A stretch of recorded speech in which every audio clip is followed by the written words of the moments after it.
Welcome and thanks for joining us for this very special Halloween episode of Attic Raiders Retro Reviews. It is always good to have new blood. You can count on us to bring you the most unique vintage board games, and tonight is no exception. So please join us as we hang around, have a bite to eat, and try not to get in a flap as we play Acrobats. Acrobats was released in 1989 by Pressman in the US and by Waddingtons here in the UK. The Pressman release featured a 6-sided dice to determine which type of bat to hang, and 4 different sizes of colored bats, whereas the Waddingtons release featured a swirler to make selections, and only 3 different sizes of bat, completely eliminating the teeny tiny bats of the Pressman game, a move which kind of sucks. 6 years later, in 1995, Pressman revamped Acrobats, this time casting everything in bright neon colors, as seemed to be all the rage at the time. Acrobats is a game of skill and dexterity for 2 to 4 players aged 6 to the grave. It may be for children, but you're never too long in the tooth to enjoy a game like this. Anyone who's a regular to the channel will know I'm a bit of a sucker for a unique gimmick and a big fan of Waddingtons, but they seem to have really dropped the ball, or should that be bat, here when it comes to board artwork. The game is nicely themed, but Waddingtons, who are well known for some super painted box art, decided to go for plain old photographs on the box cover, a trick which Pressman did not miss, going for full painted artwork on their version. Surprisingly, Waddington seemed to have missed the vampire angle, but again, Pressman took full advantage of the potential theming in their advertising. Acrobats is a balancing game of skill, strategy, and law. So to see what color your bat will be, then hang your bat very carefully, but don't let them tumble. Acrobats, they'll drive you batty. There are lots of balancing dexterity games on the market, but Acrobats uses a gimmick which is very seldom seen: magnets. I love when games use magnetism, and even better, there are no batteries required. But what components are needed? Let's get Renfield to take a closer look. The game comes with 12 of these mad-faced bat cards.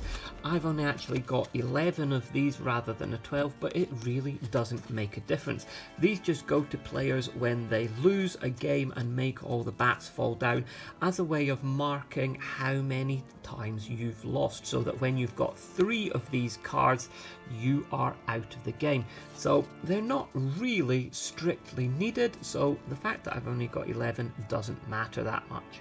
Now this is a Waddingtons game, so instead of dice, they've got their patented swirler or spinner here, which they've used instead of dice in quite a few different games, most notably Escape from Atlantis, but they also have the same kind of mechanism in Screaming Genie and probably a few other ones. With this swirler, you spin it round till the ball bearing goes round the outside, and when the ball bearing stops moving, that will tell you your random selection. So in this case, it's on blue, so you have to place a blue bat. If it lands on green, you have to place a green bat, and of course if it lands on red, you have to place a red bat. If it lands on white, then you miss a turn. But in this game, that's probably a good thing, because it means that you are not likely to be the one who makes the bats fall. Acrobats comes with 3 different colours of bats, and there are 5 of each different colour. The green bats are the smallest, the red bats are middling, and the blue bats are the largest. Now, not only are they larger, they are also a lot heavier. So it's much harder to hang the blue bats than it is to hang the green bats. The blue bats, being heavier, are much more likely to make everything collapse and fall down. Now you can see on these bats, they are double-sided. There is a quite nice, fairly simple, friendly looking sculpt on one side, and on the back there is just the back of the bat. These have got different ways of connecting to other bats. There are 2 finger hooks here which can be used to hook on. There are 2 hooks at the bottom with the feet, and there are also 2 holes in the wings which you can also connect onto. So there's lots of different ways that you can arrange the bats. As well as these bats which you're going to be trying to hang, there is also one special green bat which you can see at the top has got this magnet, and this magnet is going to connect this bat and all the other ones which you connect to it to our archway.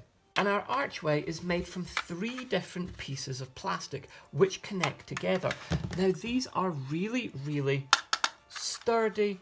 They're nicely put together. They're quite chunky. There's a nice little brickwork pattern sculpted into it, but they are quite simple. And we've got a little bell, like a church bell, at the top, and this has got the magnet in it. These 2 columns here with some nice stonework sculpted into them, they just connect into the bottom of the archway either side.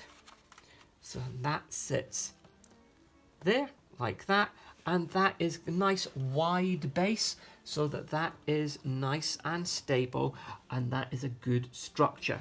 With the archway set up, we take the green magnetic bat, connect that to the bell at the top, and that is the game ready to go. So to play the game, players take it in turns to swirl the swirler to see what they are going to get. Now this is an interesting gimmick. I quite like it as a gimmick, but it does take a lot longer than rolling a dice. This one is green, so I'm going to take a green bat and hang it on. Now if I go through this whole game swirling this swirler and waiting for it to keep spinning, this is going to be a really long video, so I'm just going to go ahead. That one's the green, but I'm just going to go ahead and start just practicing and showing you some random ones, how this works just by taking them at random. I'm going to move this out of the way, and that there is as low as I can go. You can see it's almost touching the ground. You're not allowed to have any bats actually touching this surface that the archway is resting on. So any other bats that I now place at random are going to have to go somewhere else, and you can connect into any bat at any place. Now you can see by placing that big blue bat there, this connection here has become very, very precarious. The magnet has come away completely at this side, and it's only holding on at this side here, so it's very close to dropping. However, I can put bats on the opposite side, and by doing that it will eventually start closing up this gap.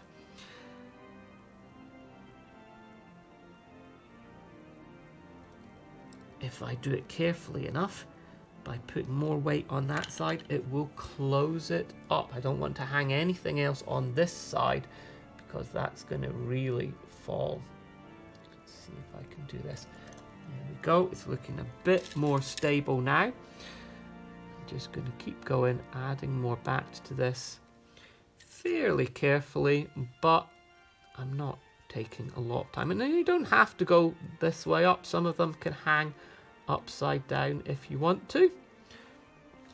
These big blue ones really do cause problems because they are really quite heavy and can easily upset everything if you have to place them on. And that's it, I made it drop. So I would have to take a mad-faced bat card and place that down in front of me. If I get 3 of those, I am out of the game. Whoever then is left in the game at the end is the winner.